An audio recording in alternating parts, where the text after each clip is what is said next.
અને બહેનો માતાઓ માટે તો ખાસ ભોજન બનાવવાનો સમય હોય ને ત્યારે ભગવાનનું નામ ખાસ કીધું છે. મને એક સંત મહાત્મા મળેલા અને અમારે એમની જોડે સત્સંગ થયો.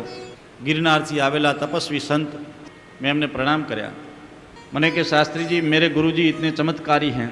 तो मैंने कहा बताइए क्या चमत्कारी हैं. मेरे गुरुजी की मैं सेवा करता हूँ, मैं उनको भोजन बना के रसोई खिलाता हूँ.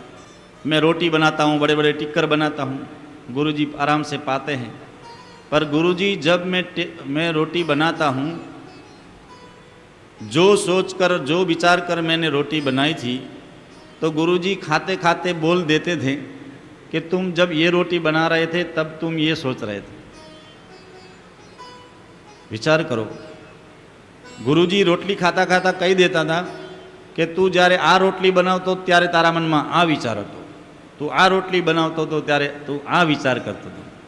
વિચાર કરો. હે મને બહુ આનંદ થયો કે આજે પણ ભારત ભૂમિની અંદર આવા દિવ્ય સંતો પડ્યા છે કે જેને લીધે મેં પહેલા દિવસે વાત કરી હતી ને, પહેલા બીજા દિવસે, કે આ ભૂમિ હજી પણ દિવ્ય સંતો અને એમના ભજનથી અને બહેનો માતાઓના ભજનથી આ પૃથ્વી સારી રીતના ટકી રહી છે. આ મારો એક ભાવ છે, મારી શ્રદ્ધા છે.